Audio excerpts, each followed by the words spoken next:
Before we begin, viewer discretion is strongly advised. The following is presented for educational and entertainment purposes only. This is the verbatim federal courtroom testimony from the trial of Sean Diddy Combs, as reported by Inner City Press. The courtroom held its breath as a judge announced the next witness. All attention turned toward the back as a familiar face emerged, one no one imagined would take the stand. Usher Raymond, the Grammy-winning R&B sensation. But this time, it wasn't about his chart-topping music or label drama. It was about the truth, the unsettling truth behind Sean Diddy Combs' empire. For years, Usher kept quiet. He smiled in interviews, dodged rumors, played the game, but now with Diddy facing federal charges including trafficking, coercion, and running a criminal network of abuse, Usher has decided to break his silence. And what he reveals, he says, has haunted him for decades. From what he experienced at just 14 years old under Diddy's care to the disturbing realities he later uncovered in the shadows of the entertainment industry, this testimony is not just explosive, it's historic. It could shift the entire narrative. Usher started by recalling the day his mother told him he'd be moving to New York to live with Diddy. He was 14, full of ambition after releasing his debut album. L.A. Reid had set up the mentorship, believing Diddy could elevate Usher's career. But no one anticipated the environment Usher was walking into. "I thought I was going to learn how to be a star," Usher told the court, his voice calm but tense. "Instead, I saw things no kid should ever witness." From the moment he stepped into Diddy's Midtown Manhattan penthouse, Usher said the atmosphere was drenched in excess. Champagne with breakfast, strangers waking up in random rooms, familiar faces from TV and magazines lounging half-dressed or unconscious. "It wasn't a home," Usher said. "It was something else entirely." He called it Flavor Camp. "First, I thought it was just a brand," he told the jury. "But later I realized it meant indulgence." As he spoke, the courtroom stayed locked in. The mentorship, Usher said, shifted quickly. It wasn't about vocal lessons or stage training. It became about exposure, parties, celebrities, and silence. He told me, "This is how it works. You don't ask, you watch. You learn by watching. That's what real men do." He described one night waking around 3 a.m., hearing faint music and candlelight flickering in the hallway. Masked figures entered. He walked into the living room and witnessed what he could only describe as a ritualistic gathering. There were cameras, lists, structure, not just chaos. "It wasn't just sex," he said. "It felt organized. I thought I walked onto a movie set, but deep down I knew I shouldn't be seeing this." He was told to return to bed. He didn't sleep. That, Usher said, was the moment his perception of Diddy changed forever. He then spoke about the warnings he never got. Not from his label, not from his mother, not from insiders, many of whom he now believes already knew. "People thought Diddy was just eccentric," Usher said. They didn't see the control. The quiet control. If he didn't like you, your career hit a wall. If he liked you, silence was the cost. Usher claimed he wasn't alone. Other young artists, he said, were lured in with dreams of stardom, only to find themselves trapped in Diddy's orbit. He didn't name names yet, but hinted there were more to come. There were assistants, drivers, musicians.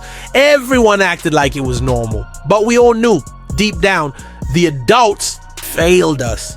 Then came one of the most chilling parts of his testimony, a private trip to the Caribbean when he was 15. It was supposed to be a retreat, he said. Just me, him, and a few others. No press, no cameras, just isolation. That, Usher said, was when the truth hit him. "I won't go into detail," he told the court, "but I will say this. I wasn't there to learn about music. I wasn't given a choice about the environment I was in. And it took me years to understand just how deeply I'd been manipulated." The courtroom fell silent again. Usher had more to say. His relationship with Diddy gradually shifted. The music mogul became increasingly controlling. There were always unfamiliar faces, endless parties, and ever-changing rules. And whenever Usher tried to question anything, even slightly, he was reminded exactly who held the reins of his career. "You don't bite the hand that feeds you. Always remember who gave you this life," Diddy allegedly warned. Usher looked straight at him in court and replied, "You didn't give me this life. You gave me nightmares." What followed in Usher's third segment of testimony was even more unsettling. He recounted being handed a contract at just 16, a document masked as a standard non-disclosure agreement to protect Bad Boy Records' business dealings. But according to Usher, buried inside were terms that specifically addressed private events and confidentiality. I didn't even understand half of it, Usher testified. My mom had to co-sign. The label's lawyer said it was routine, but now I know it was meant to silence me. He went on to say that signing it locked him into silence for years. He couldn't speak about the people, the parties, or what went on behind the scenes. They said it would hurt the brand, but what about what it did to me? Years later, in 2009, when Usher tried to speak with a major publication, things took a turn. The questions got personal. Then I got a call.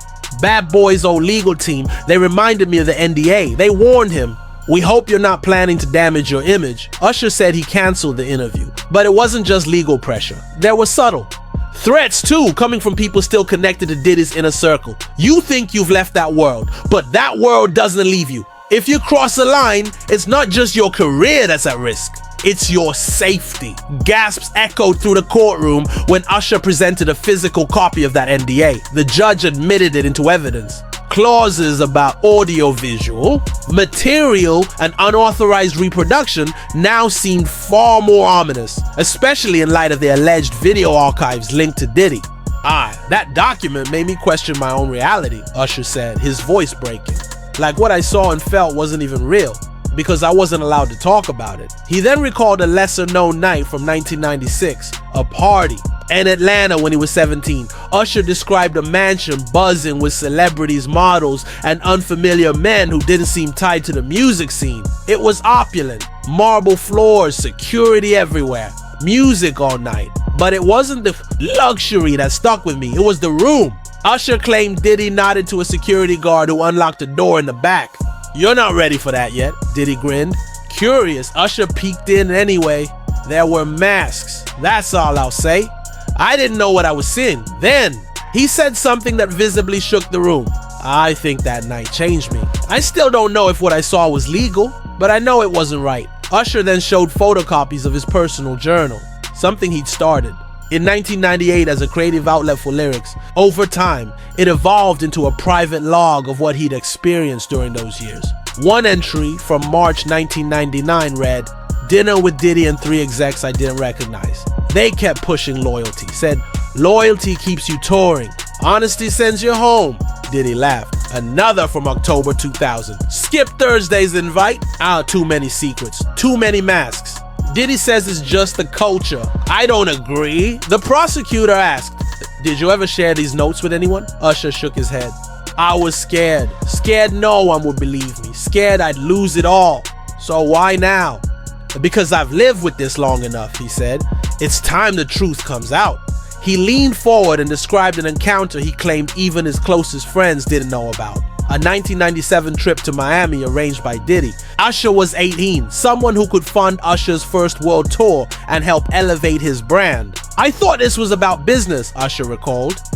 Diddy hyped it up like it was the biggest break of my career. He told me to dress sharp, look presentable, and be respectful. When Usher got to the penthouse suite at the Satai Hotel, what he found was unexpected. 3 men were lounging in robes, sipping premium champagne. Several young women sat quietly nearby. One man, apparently from overseas, turned to Usher and asked, "Do you want to be remembered forever?" Usher said the question wasn't about music. He said Diddy left him alone with the men. "I felt stuck," Usher testified. "They didn't touch me, but one of them rested his hand on my shoulder and said, 'You can stay or you can go, but you won't get another chance like this.'" Usher chose to leave, and that, he said, is when everything started to shift. He was removed from a tour lineup, and a top producer suddenly pulled out of working with him. "No one ever said it was because I walked out of that suite," Usher said. But after that night, the doors that had always been open just started closing. He also testified that weeks later, Diddy showed him a disturbing video from a handheld camera. He laughed while replaying it. The footage showed a young artist in a compromising situation. "It was something I know he wouldn't have agreed to unless someone forced him," Usher said. "Did Diddy threaten you?" the attorney asked. Usher paused. He didn't have to. The people around him did. Not with words, with silence, with exile. Usher said this was the moment he understood. That in Diddy's world, fame didn't rely on talent. It was about submission. That's how you stayed in the spotlight. As the courtroom dimmed and all cameras focused on him, Usher's tone turned deeply personal. This is the hardest part, he said, because it's not just about me anymore. He began speaking about Justin Bieber's early rise. Usher had played a major role in launching Bieber's career, mentoring him from the start. At first, it was all positive. I wanted to be the big brother I never had, Usher explained. But then Diddy entered the picture. According to Usher, Diddy began inviting Bieber to exclusive gatherings, using the same phrase he had once used with Usher. Flavor camp. He was 15, Usher said, but they treated him like a grown man. In 2011, Usher got a late-night call from Bieber. At first, he didn't say anything. I just heard him breathing. Then he whispered, "I want to come home." Bieber then disappeared for 2 days. When they met again, Bieber couldn't make eye contact. "I'm fine," he said. "I'm good now." But Usher didn't believe him. He said he later confronted Diddy. I asked him, "What are you doing to these kids?" Diddy just laughed. "Same thing they did to me. That's the game," Usher said. That was the last real conversation they had. After that, I distanced myself. I didn't want my name tied to any of it. But after what I saw with Justin, I couldn't stay silent anymore. For the first time, Usher also shared that in 2018, he received a call from a blocked number. A voice told him, "Tell him to keep quiet, or we'll do it for him." When asked who he believed was behind the threat, Usher glanced at the defense table. "I think you know," he said. He then described a night in 2002 that changed everything. It was a private party at a hidden Hollywood Hills estate. According to Usher, the event felt more like a secret ritual than a social gathering. He had been told he'd be meeting a new European producer, but when he arrived, there were no producers, just dim lights, tight security, and total secrecy. Phones were taken at the door, guests were handed NDAs, but these were different, aggressive, unusual. The vibe was off, Usher testified, his voice cracking. He said the room was filled with familiar faces, some of them never publicly linked to Diddy. Still, he refused to name them. The most chilling part came when Usher tried to leave. He was stopped by an unfamiliar man and brought to a private room where Diddy was sitting. "You're not ready yet," Diddy told him. "You still think this is about music? It's bigger." Other than that, Usher said he left that night and never attended another Diddy-hosted party again. His testimony shifted to business. Usher revealed for the first time that as a teenager, he signed a deal that locked him into 5 albums and gave away the rights to his masters until he turned 35. "I didn't understand what I was signing," he said. "I just wanted to sing." He then mentioned how other bad boy artists were tied into similar deals. Carl Thomas, Total, Black Rob, even the late Craig Mack. Usher claimed Diddy had a pattern. Pull artists in with promises, use them for what he needed, then discard them when they no longer served his purpose. At one point, Usher said he was sent a spreadsheet detailing the royalties he had never received, the total amounting to over $4.3 million. When he confronted Diddy about it, he claimed Diddy just laughed and said, "If you knew what you were really owed, you wouldn't be able to sleep at night." Court filings also revealed that multiple artists had quietly accepted settlements, some just to get their names back or to regain the right to perform their own songs. One of the most significant disclosures was Usher's attempt in 2011 to hold a secret meeting with fellow artists to address their shared grievances. But the meeting never happened. Usher believes someone tipped Diddy off before it could take place. Even more damning, Usher testified that he once witnessed Diddy order the destruction of demo tapes and footage belonging to an artist who had threatened to go public. That artist, Usher said, has vanished from the spotlight ever since. "I don't know where he is, nobody does. But I remember his voice, and I remember that he was scared." The courtroom reportedly fell completely silent at that moment. In the closing portion of his testimony, Usher broke down when asked why he waited so long to speak out. His answer was both haunting and painfully honest. "Because I thought I owed him. I thought if I stayed quiet, I could move on and still be thankful." But you can't be thankful for a lie. He admitted that the guilt had weighed on him for years. Watching young artists fall into the same cycle he once did, he said he often felt helpless, afraid to speak out without sacrificing his own career. It was always about leverage, he said, and Diddy had it all. Usher went on to reveal that in 2016, as the infamous Drink Champs clip began resurfacing online, he made one last effort to confront Diddy directly, but was blocked by Diddy's legal team. One moment that hit the courtroom hardest was when Usher spoke about an unpublished journal entry he wrote the night he officially walked away from Diddy's circle. It read, "I survived Puffy, but did the kid in me survive? I still don't know." He ended his testimony by turning to the court, the victims watching online, and the next generation of artists who look up to figures like Diddy.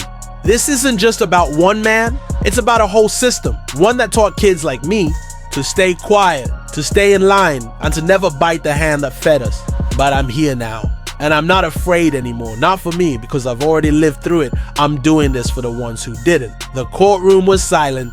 What had started as a federal trial on racketeering and trafficking had transformed into a full-blown reckoning, a spotlight on decades of silence buried beneath the glamour of the music industry. What the public never knew until now is that shortly after the release of 8701 in 2001, when Usher was at the peak of his fame, he disappeared from the spotlight for a full week. Industry insiders assumed he was simply taking a break from the grind. But in court, Usher revealed the truth. He had quietly checked into a private mental health facility in Northern California under a false name. He said the reason for his breakdown traced back to unresolved trauma from his teen years spent living. With Diddy. Around the age of 20, Usher began experiencing panic attacks, often triggered by things like flashing lights, tight crowds, or even certain songs. At first, he said, he couldn't make sense of the triggers, but it all came back to him during a stay at a New York hotel, a building that once hosted one of Diddy's infamous parties. "I stepped into the hallway and smelled the same candles. He used to burn," Usher told the court. "My whole body froze. I started shaking. I couldn't breathe." That night, his team rushed him to the clinic where he spent 5 days under observation. He told the jury that during that time he confessed something to the psychiatrist that he had never shared publicly. "I told him I saw things no kid should ever see. I lived in a world where power meant silence and survival meant smiling. I threw it." That house, he said, referring to Diddy's home, wasn't just a place to crash. It was a place where dreams were bought, but your soul was the price. The psychiatrist diagnosed Usher with PTSD, a revelation that left both the courtroom and fans in disbelief.